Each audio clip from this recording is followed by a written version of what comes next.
You're listening to Vancouver Co-op Radio, CFRO 100.5 FM. We're coming to you from the unceded traditional territories of the Squamish, Musqueam, and Tsleil-Waututh nations around Vancouver, BC.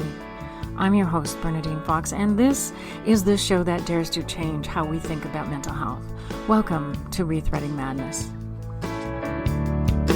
When I've never been further from knowing what the hell I'm gonna do, when I can't seem to find my way under or over or through. You're listening to Rethreading Madness on Vancouver Co-op Radio, CFRO 100.5 FM. I'm Bernadine Fox, and today I have the privilege of speaking with Matthew Jackman. He's a mental health advocate who promotes human rights and social justice. He's an activist from an academic perspective, looking at public health and MAD studies. He's trained as a social worker and has partnered with different marginalized and disadvantaged communities which focus on mental health. Matthew is a representative, ambassador, or advisor with the Global Mental Health Peer Network, the World Economic Forum, the Australian Association of Social Workers, the Generation Mental Health, and the World Health Organization on key global mental health documents requiring lived experience perspective. He's also a certified peer specialist and a visiting scholar in psychiatry at Yale and Harvard University. He focuses on alternatives to psychiatry. And most recently, he was accepted in the role of commissioner on the Lancet Psychiatry Commission on Lived Experience in Mental Health Research, led by Traumascapes and the Service User Research Enterprise at King's College, London. For those of you who do not know, the Lancet is one of the oldest peer-reviewed medical journals in the world. So, Matthew, did I miss anything in your bio that should have been said, or is there something I said that was wrong and needs to be corrected? No, other than I'm currently undertaking my PhD in mapping the MAD movement internationally and looking at the barriers and enablers to that across different cultural and structural contexts. And I'm a visiting researcher currently at Toronto Metropolitan University, looking at the kind of survivor lived experience perspective on medical assisted dying in mental health. Right. And that's a big issue here in Canada right now. Massive. You focus on lived experience. How is it you come to lived experience? Why are you the expert on lived experience? Yeah, well, firstly, I'd say we're all experts in our own right of our own living experiences and lived experience, our life story. But I guess for me, how I've come to the world of lived experience is really through my own story, like many of us. I grew up in a family with a lot of intergenerational trauma. I had a parent, my mother suicided when I was 9. We were in and out of foster care with my 2 younger siblings. So I was the older sibling and very much the parentified young carer. That was quite disheartening. The experience of grief, loss, exclusion, isolation, disconnection, seeing my mother go through her experiences of madness was, both frightening and illuminating as a child, and something I became very close and familiar with in many ways. I continued to grow up in my teen years and realized I was queer and struggled with my own mental health at school, growing up in quite a remote sort of outer suburban area that was quite homophobic. My brother and sister at that time were experiencing their first episodes, I guess, of madness, and they were in and out of the psychiatric system and hospitalization. I became quite a fierce young carer, sort of advocate for them. Throughout all of that time, I eventually had my own contact and interaction with the formal psychiatric system, and was hospitalized a number of times and diagnosed with what psychiatry defines as bipolar disorder. And not that I use that language or view it that way, but I very much see my madness as a spiritual gift, and a gift that requires harnessing. So I sort of fall within the Mad Pride part of the movement. But that's sort of how I've come to this space, is through my experiences with my mother and my siblings and then myself. And yeah, really have just been surrounded by madness my entire life. And it's no wonder I've had my own experiences of madness, for better, for worse, and all in between. I am in there with you in terms of mad. Of all the words that we can use to describe ourselves that come and go within the mad community, whether it's crazy or psycho or whatever, mad to me seems to be the one that I appreciate the most in reclaiming in Mm. my life as well.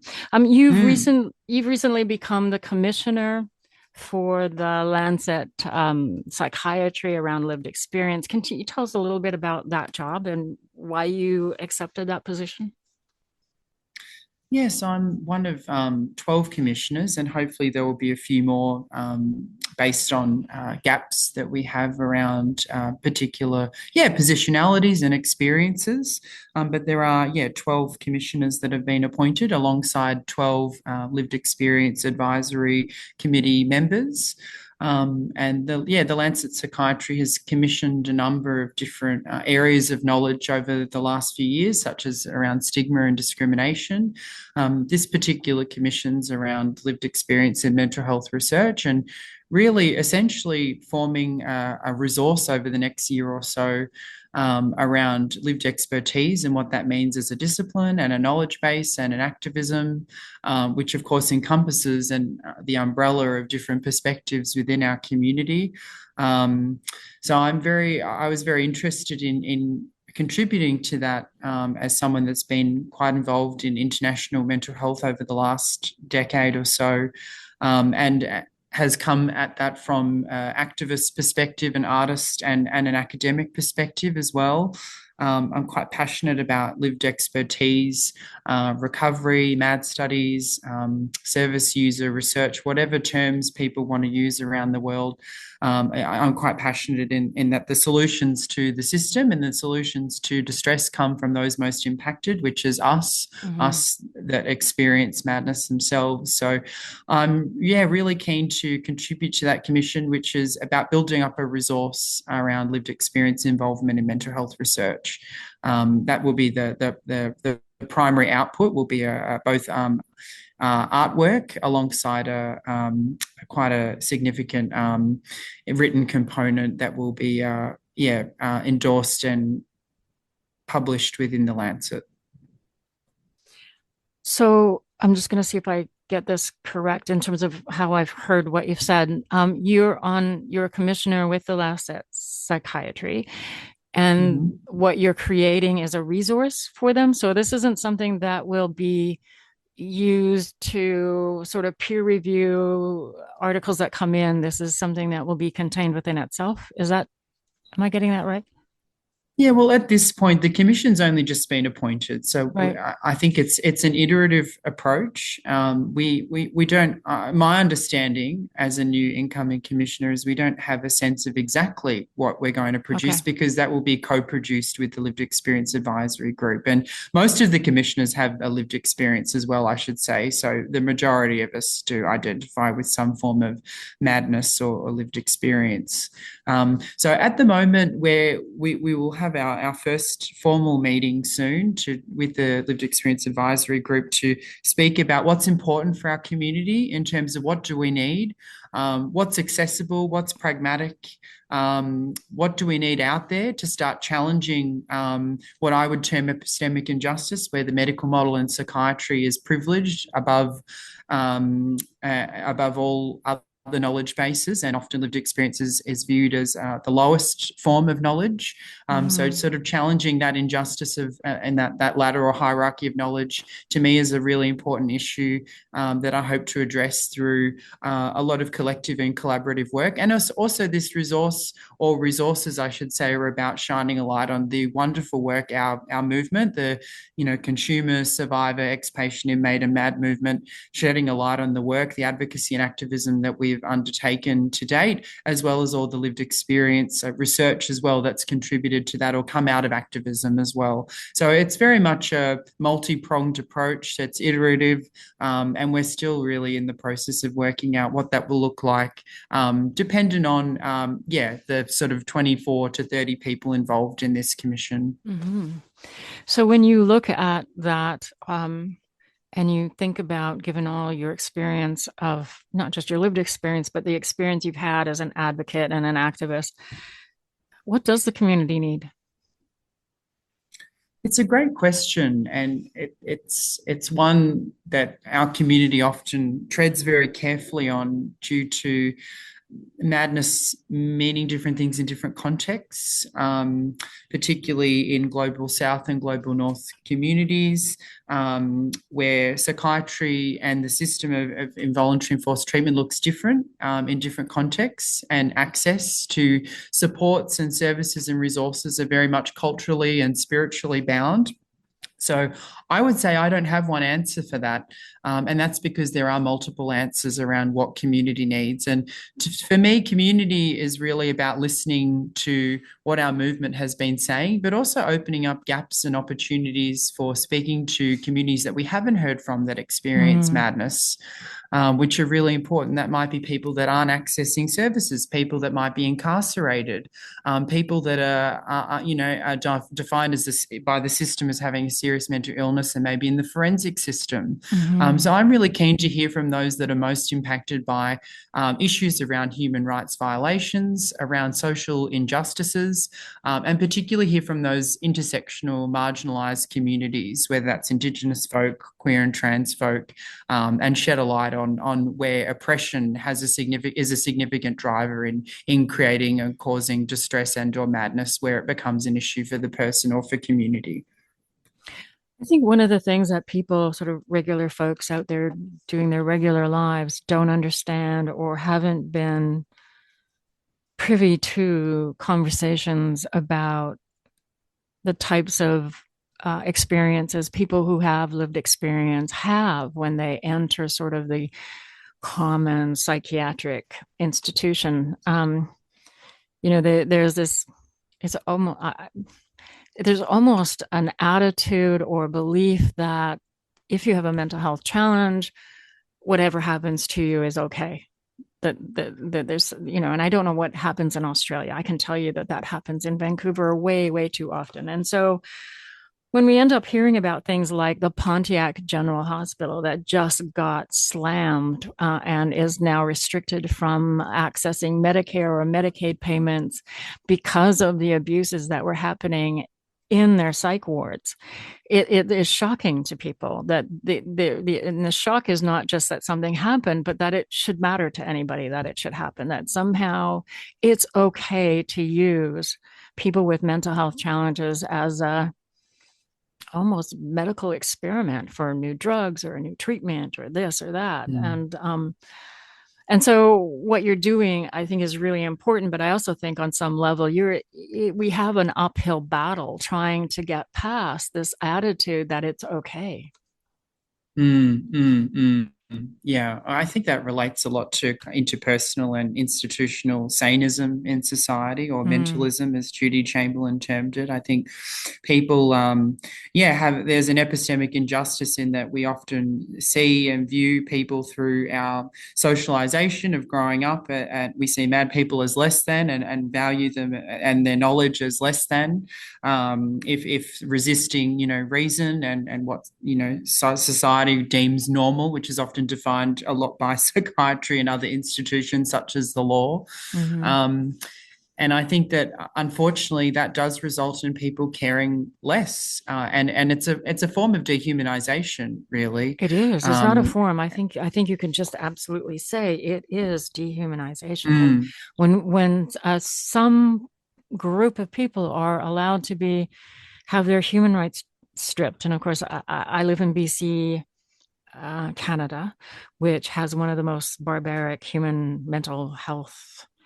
Let me say that again. It has the most barbaric mental health act in all of Canada and in many places of the world, where your human rights are literally stripped away.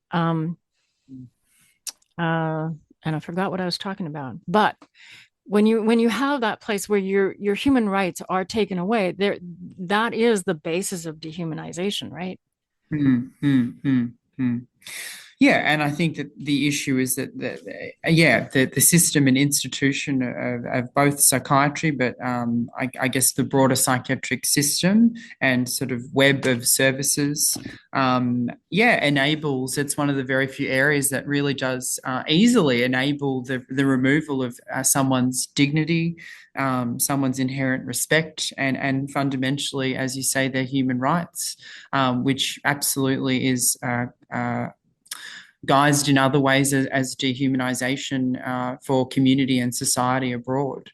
It is very concerning, and that's particularly a pointy issue that I hope the Commission can shed a light on as well, is the rights violations that do occur, and I guess a literacy building for community and for society, that these are issues that do go on, because I think a lot of people aren't actually aware, if their loved ones or friends haven't been involved in the system, they might not necessarily be aware of what's actually going on.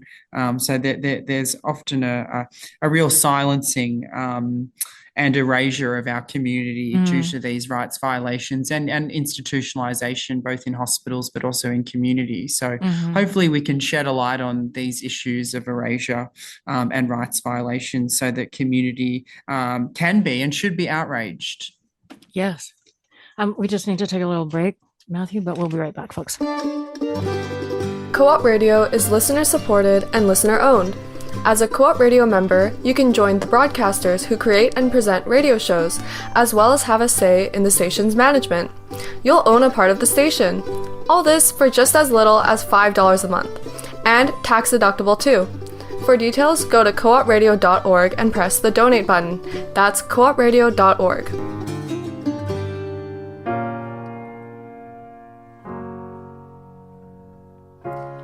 Broken down and tired of living life on a merry-go-round.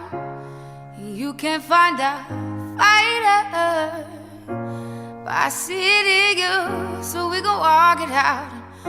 Move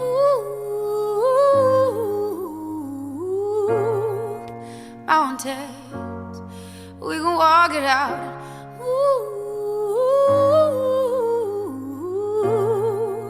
Mountains, and I'll rise up, I'll rise like the day, I'll rise up, I'll rise unafraid, I'll rise up, and I do it 1,000 times again, and I'll rise up, I like the waves, I'll rise up, in spite of the ache, I'll rise up, and I do it 1,000 times again.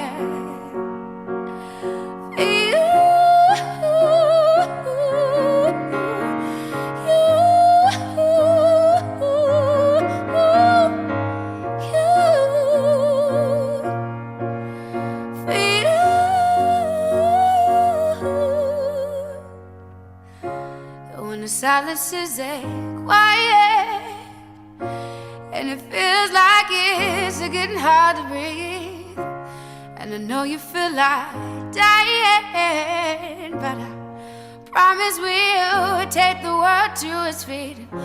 Move mountains, bring it to its feet.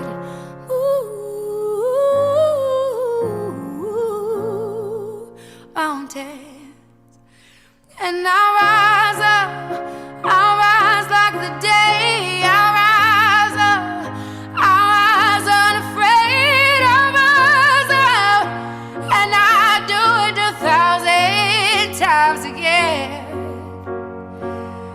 For you.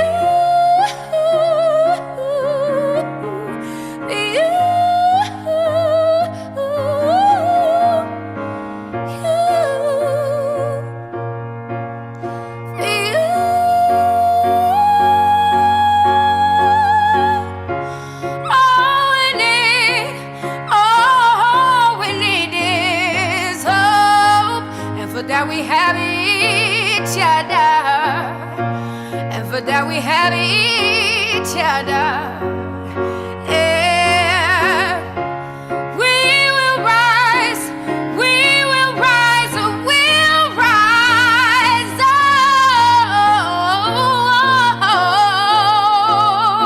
Oh, we'll rise.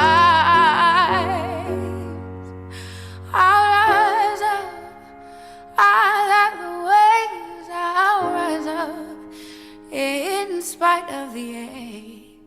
I will rise 1,000 times again. You're listening to Rethreading Madness on Vancouver Co-op Radio, CFRO 100.5 FM. I'm Bernadine Fox, speaking with Matthew Jackman, a mental health advocate who promotes human rights and social justice, about his activism and his newly appointed position as one of the commissioners for the Lancet Psychiatry journal. Matthew, we were just talking about human rights. I mean, you have some inside knowledge about human rights as it pertains to those with lived experience. Can you tell us a little bit about that? Yeah, so I guess I've been involved as a human rights advocate and activist. I started my career actually in forensic mental health as within the what we termed consumer consultant team, who undertook systemic advocacy both with and on behalf of consumers, or in that system, they actually identified as patients. Regarding systemic issues around human rights violations. I guess it's important to note that there has been a real push in the last 20 years from a lot of activism, particularly from our consumer survivor, ex-patient inmate MAD community, but also from other intersecting social movements such as the disability rights movement, the women's rights movement, queer rights and liberation. There's been a real push towards rights on disability and psychosocial disability, which led to the development of the UN's or United Nations Convention on the Rights of Persons with Disability in 2006, which had some really important things to say about people's inherent rights around their capacity, around their dignity, around being in place and in community as much as possible, resisting at all costs, deprivation of things like liberty.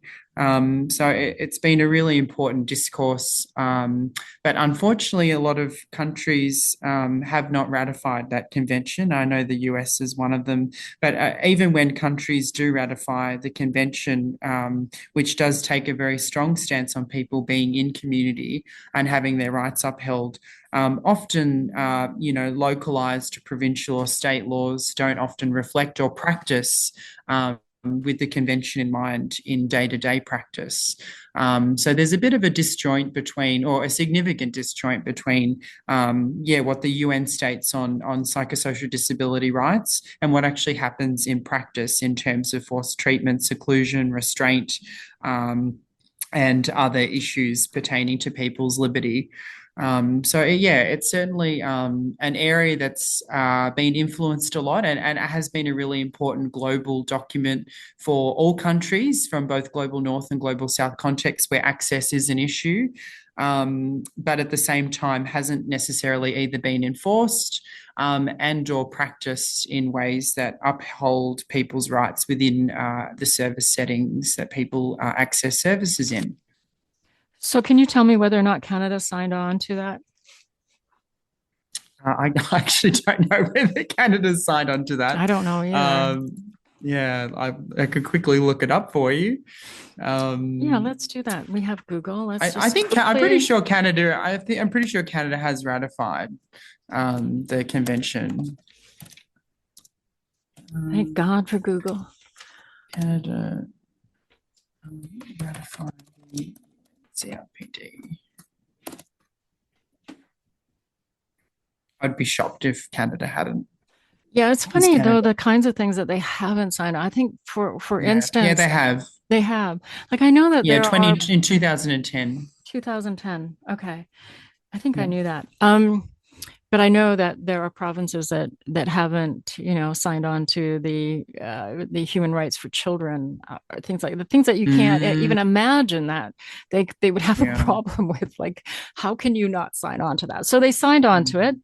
Okay, so let me just tell you what the BC Mental Health Act tells us, and which does happen to people here. I mean, people literally escape this province because of it. So let me just tell you, in the BC Mental Health Act, you can be picked up by police. And if they've decided that you are either a risk to yourself or others, or even not, if they take you to the psych ward, somebody in the psych ward can decide, for whatever reason, that you need to be committed and not released. In that process, you aren't necessarily allowed to call your family or friends or spouse or a lawyer. You are restrained up to 72 hours, usually without clothes. And if not chemically restrained, you're physically restrained, or physically restrained along with a chemical restraint. And that chemical restraint can be, I've heard, as much as 5 different antipsychotics and then a tranquilizer that literally knock you out completely for hours and hours and hours. You are drugged without consent. You are given treatment, and I put treatment in quotes because that treatment can include psychosurgery is what they call, which is a nice fancy name for a lobotomy, which now is happening in BC again. They can give you ECT, which is electric shock treatments, which they try and tell you is better than what they used to do before. But these are all treatments that can be forced on you. And if they decide after 72 hours that you are still not okay to be released into the population, they can keep you up to 3 weeks without a hearing. So that means for 3 weeks, you are treated with antipsychotics, ECT, whatever they've decided. And only at that point do you have somebody from the legal field able to act on your behalf. But by that point, it's not unreasonable to say that somebody could well be incompetent just because of the treatments they're getting.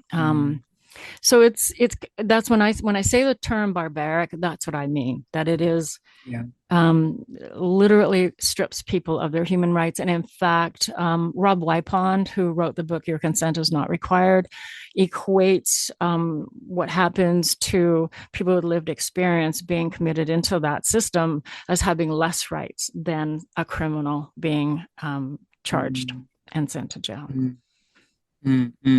Now, what part of sorry, go ahead. No, go on.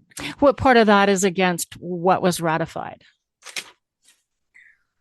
Yeah, I think there's certainly, the 2 main articles around the UN's Convention of the Rights of Persons with Disability. That firstly, there's Article 12, equal recognition before the law, and you just commented on the fact that, Rob Wypond has sort of spoken about people often having less rights who have a mental health or serious mental health issue, as opposed to people that have been convicted of a crime. And that often we don't have the same, recognition around, as you say, like access to support, access to our loved ones, access to legal avenues and advocacy. So that's Article 12, which is around equal recognition before the law. The other major one, of course, is Article 14 around liberty and security of the person. And of course, forced treatment really throws that article in its own face regarding depriving people's liberty within institutions, within seclusion rooms. But also we don't talk enough and probably as much about people that are also institutionalized on community treatment orders in the community as well, with forced treatment and to other extents coercion and the way that coercion has a role to play in conjunction with forced treatment is another important issue, because even if people are voluntarily accessing treatment, often people are still coerced with the threat of forced treatment and having their recognition before the law and liberty and security threatened. as a means for people to comply with whatever treatments, often biomedical, often invasive, and often forced. So there's a lot of issues, but Article 12 and 14 have a real significantly contravened, I would say, by most mental health jurisdictions around the world, including my local jurisdiction in Victoria. But we are aiming in our context, in our state. We do, the University of Melbourne, with a number of consumer or mad academics, had put together a report on abolition of mental health law, particularly around forced and involuntary law.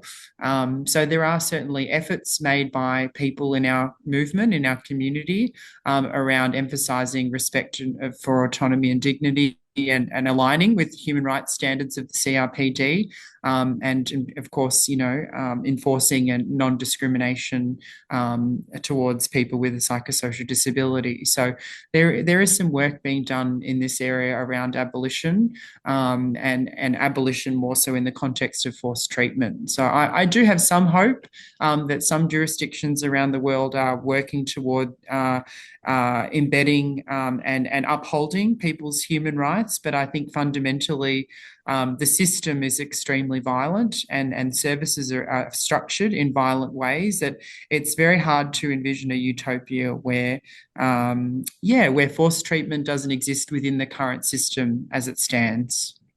You know, any country that is actually upholding what they ratified and agreed to? Yeah, well, there's a model, the Trieste model, in the city of Trieste in Italy, which through the social movement pioneer and psychiatrist of Franco Basilia in the sort of late 60s, early 70s, it was very much a liberatory activist, and part of that was to have an open model, an open door model of mental health support and services, which still exists to this day, although they are starting to recede. And a lot of that was around the community fostering an attitude towards mad folk, in holding space for them, and in integrating and accepting mad culture, mad production, into their broader city. So they were able to have this open door model where there was no forced treatment for many decades, and people could come and go from their hospital system and service, which really I think was kind of, and is still seen as a gold standard. However, I have noted over the recent years that that's starting to change even in that context. So, but that required a whole city and community to be led by a sort of revolutionary, with a sort of overhanging legacy of his work. But as I say, that's also sort of on heading in the wrong direction again. What do we need to do to head this all in the right direction?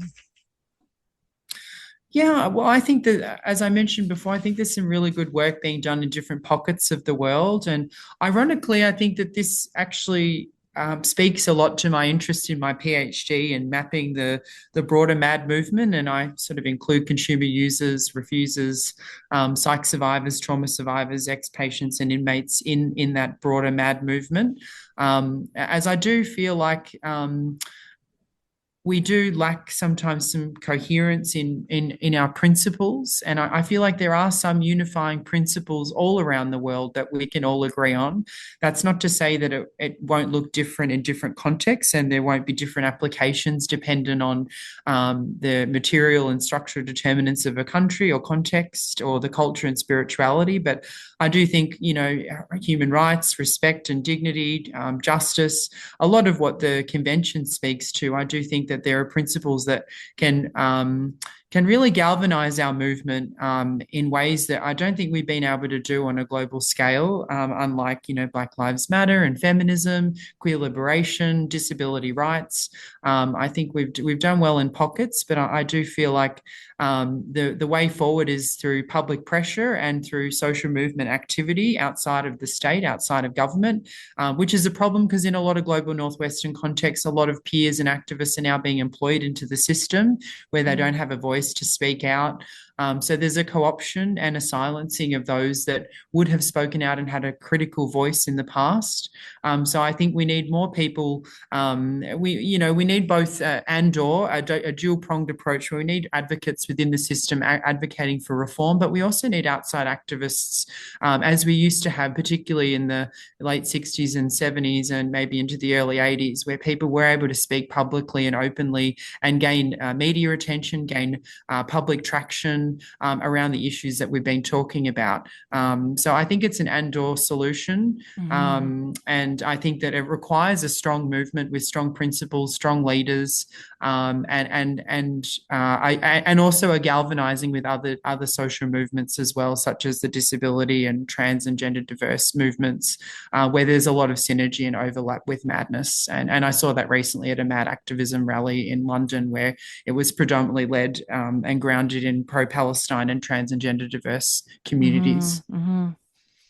Yeah, the intersectionality between all of those different movements is there's a lot of places in it where they overlap. And well, I think honestly, when you look at the stats around mental health challenges, even like the recent Harvard research study that they did, and certainly here in Canada, 1 in 2 people by the time they're 40 have a lived experience of mental health personally themselves. So it only makes sense that this is an issue that is important to literally everybody on the planet, because if it's not you, it's somebody you love.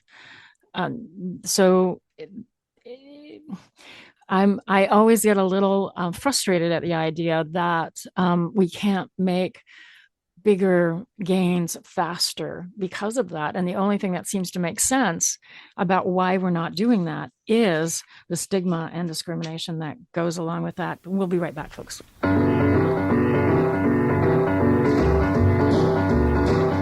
you hear this? A lot of people call this rock and roll. Swings. This is done with the, let's see, with the left hand, yeah. And the right hand fits in with something like this here. Here we go now. Yeah, it's called rock and roll, and you can hear all about it on Rock Talk. Discover the hidden but enchanting side of the music. Friday mornings at 9 o'clock. Oh, if that isn't enchanting, nothing is. Go ahead, kids. Dance. Go crazy.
You're listening to Rethreading Madness on Vancouver Co-op Radio, CFRO 100.5 FM. I'm Bernadine Fox, and I have the pleasure of speaking with Matthew Jackman, who's a mental health advocate promoting human rights, social justice, and is an activist from an academic science perspective around med studies. Matthew, you were talking a little bit about human rights and how it applies, and the notion of abolition around some of these forced treatments. Can you talk a little bit about that? Yeah, I think the word abolition has a bit of a dirty rap, or it kind of has a dirty connotation in many contexts, as it's often seen as radical and revolutionary, and something that's aiming for a utopia that maybe hasn't existed or can't exist in an imperfect society. But I think the concept of abolition within forced treatment, I think that there are some universal principles that, most people, if not all around the world, would agree on, which is, depriving people of their human rights is an important principle to uphold in our broader movement, and in addressing towards liberation. And I think abolition of forced treatment looks like the legal frameworks we have in place, repealing involuntary treatment laws, which do allow for, as you talked about earlier, involuntary hospitalization, restraint, forced medication, recognizing people's legal capacity,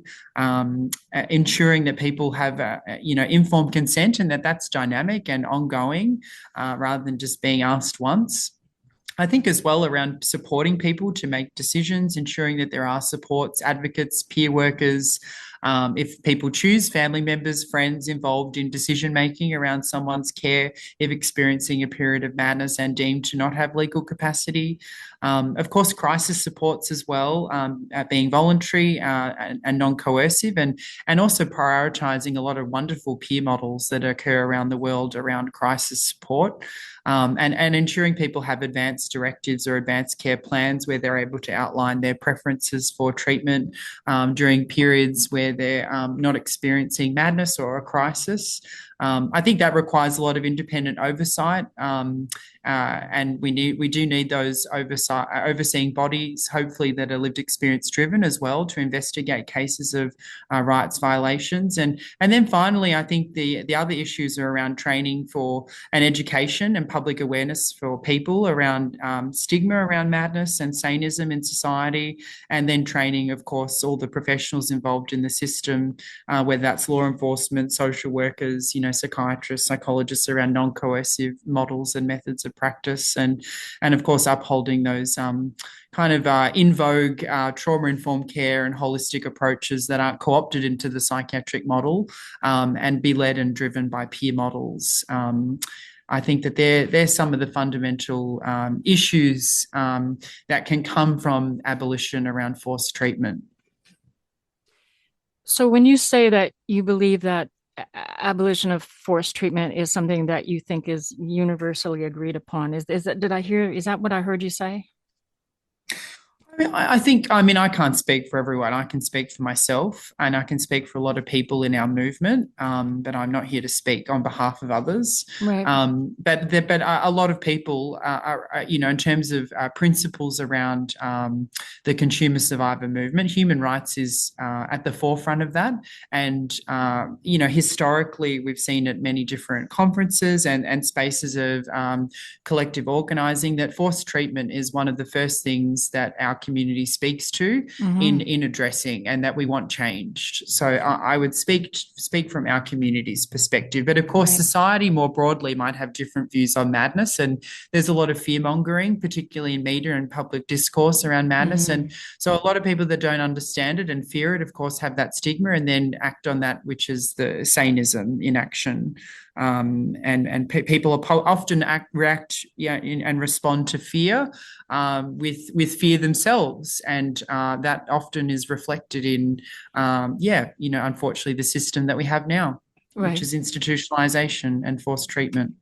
Yeah, I asked that question because BC has recently decided that they're going to actually increase the involuntary commitments of people here in BC. And that's just in the Gosh. last couple months. So, and Yeah. they say that as if it's not happening already, but of course it's happening already. And they try and point to people who live with drug addictions as the reason why this is important. So that they can Mm. get treatment, et cetera, et cetera. But it just feels like, as somebody who lives with a mental health challenge, who understands the complexities of the mental health that we live in terms of society and how society deals with it and what we're dealing with. And certainly I've been doing this radio program for 5 years now. It seems hollow. If you don't know what's going on, you might think, oh, that's good that they're going to do that. But in fact, they've been doing it already. So I'm kind of leery as to why they've made this big announcement at this point. Mm. Mm. You've talk about non-coercive. One of the other things I do in my life is I do a lot of activism around therapy abuse and exploitation, which is a very particular form of therapy harm where an abusive therapist is using the power and authority they have to Mm. coerce a client into being exploited, and then using that power and authority again to silence and discredit that same victim. And so when you talk about non-coercive, I'm really very rooted in the idea and reality that everybody who's a doctor or therapist, psychiatrist, counselor, massage therapist, play therapist, I don't care. They have an enormous amount of power and authority. And I've seen it myself in working with people as a support worker, where the power and authority their therapist has, regardless of what role they play, is enormous. And it is such to the point where people will automatically choose to please their therapist. And so the coercion can be mild, it can be extreme, but it can be as soft as somebody saying, what do you think about doing this in your life? That kind of thing and so when you say non-coercive, how do you define that?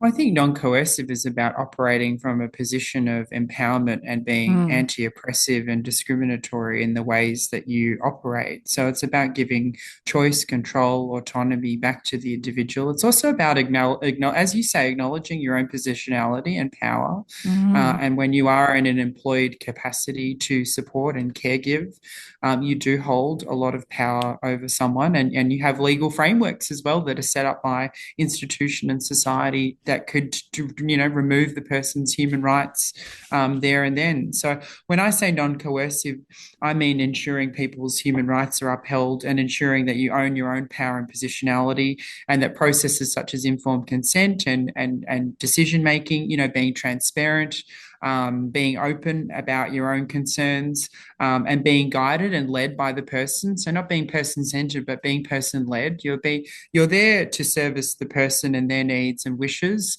not to service your own. yes. So that's what I mean by non-coercive, particularly it being anti-oppressive. I think that that's a really good approach to draw from, critical practice or theory and Mm, advocacy, in mhm. taking a political stance, because when you take a political stance, you acknowledge your own political positionality, you acknowledge power, you acknowledge equity and justice or injustice in the space. So to me, that's a really important part of any lived experience work, that we can help lead other disciplines and professions that are working in this space by our anti-oppressive work and human Right. rights led work. So when you say anti-oppressive, I'm just going to sort of be blatant about this. Would you ever use the term mental illness? I guess it's a very personal, it's a very personal issue that people within our community, within the broader consumer survivor movement, have a lot of divergence of opinion. Personally, I can't stand mental illness, Mm, but that's because of my reality, because of my lived experience, and a lot of I understand and philosophize, my experiences of distress and madness as directly correlating to a lot of psychological, social, and contextual determinants in my my family, a lot of trauma, a lot of grief and loss, a lot of homophobia. So that to me, there's no illness component to that. There's nothing wrong with me. It's that whole adage of, it's about what's happened to you in trauma-informed care work. So I don't ever understand my experiences as an illness. However, other people with other experiences, and this is the issue with mental health, we kind of clump a lot in mental health. There are people with more of a biological basis to their experiences, whether that's a neurological issue or an organic issue around, say, dementia or stroke impacting psychosis, for instance. So, it really depends on your experiences in terms of the languaging that you use. So for me, as I've said, I very much have a social, cultural, spiritual, and structural. Like I grew up in poverty and foster care, interacted with a lot of services and systems, and didn't have a lot of resource to support me. And that drove me into madness. I guess I have a strong reaction because of my experiences, but then we all have our own reactions. And as I said earlier, in forensic mental health, people identify with having a mental illness and identify with the term patient because it validates the fact that the crime that was committed in the context of their madness is validated by the fact that they have a mental illness and that they are not an offender. So again, it's very contextual and it really depends on the person's experience. Yeah, that makes sense. I was interviewing a person by the name of Dr. Colin Ross, who actually is only, one of the very few physicians he's a psychiatrist that I've interviewed on this show. And one of the things that he said that I thought was really interesting was that, and of course we know this, that, a psychiatrist has to have a diagnosis so that they can in fact bill. And he said that we have to, and I was complaining, that we are pathologizing trauma. We are traumatizing people and then pathologizing their natural response to that trauma, that the natural response that actually makes them normal for what they've gone through. And he said, well, that is true, but you have to be careful in terms of,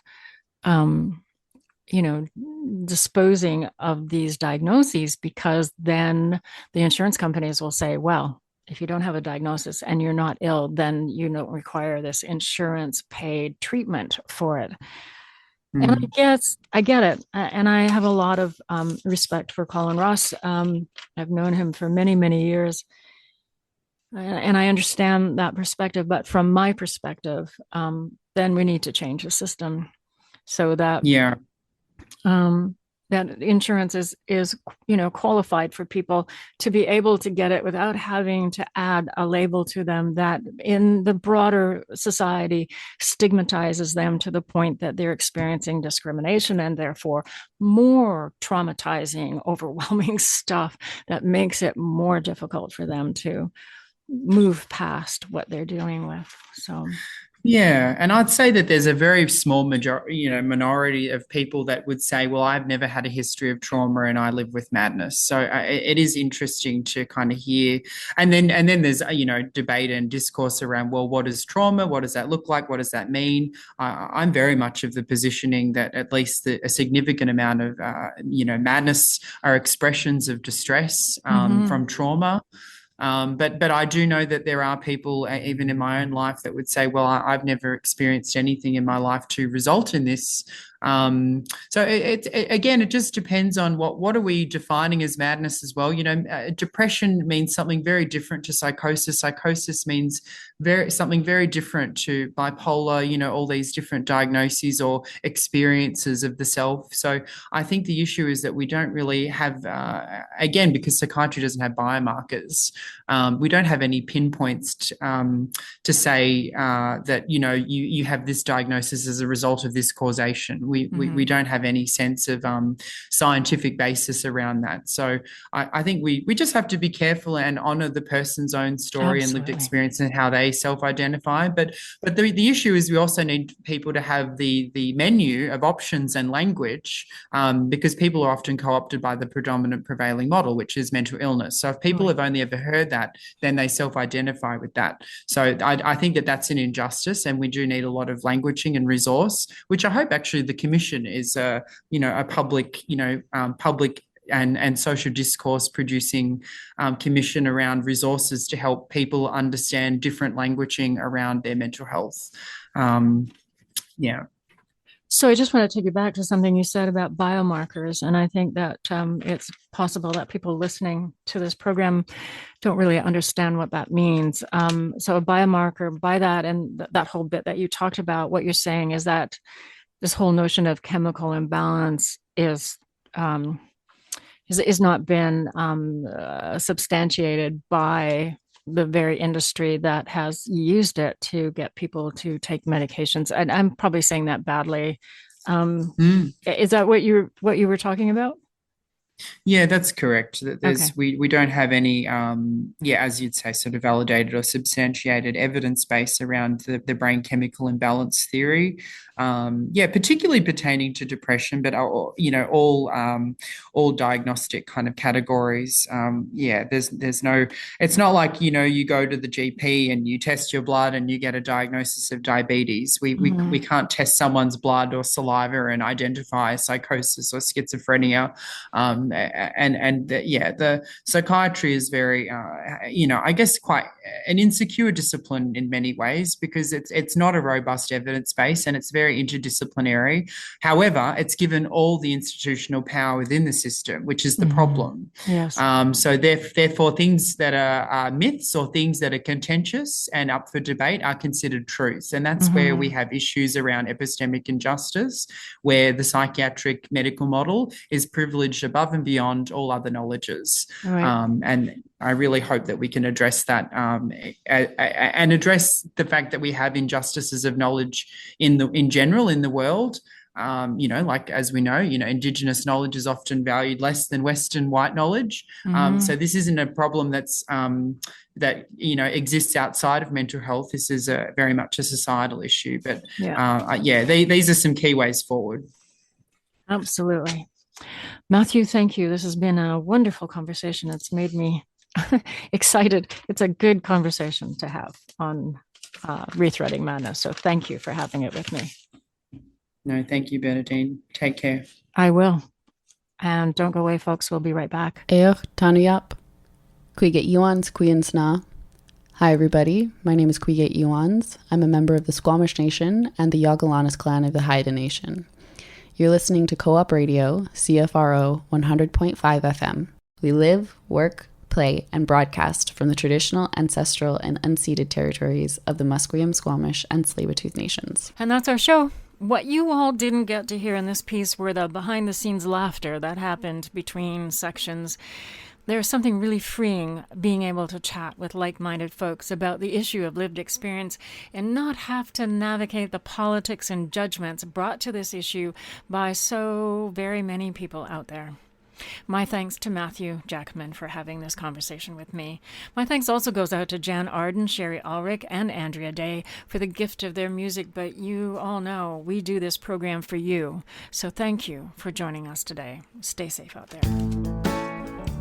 You've just listened to Rethreading Madness, where we dare to change how we think about mental health.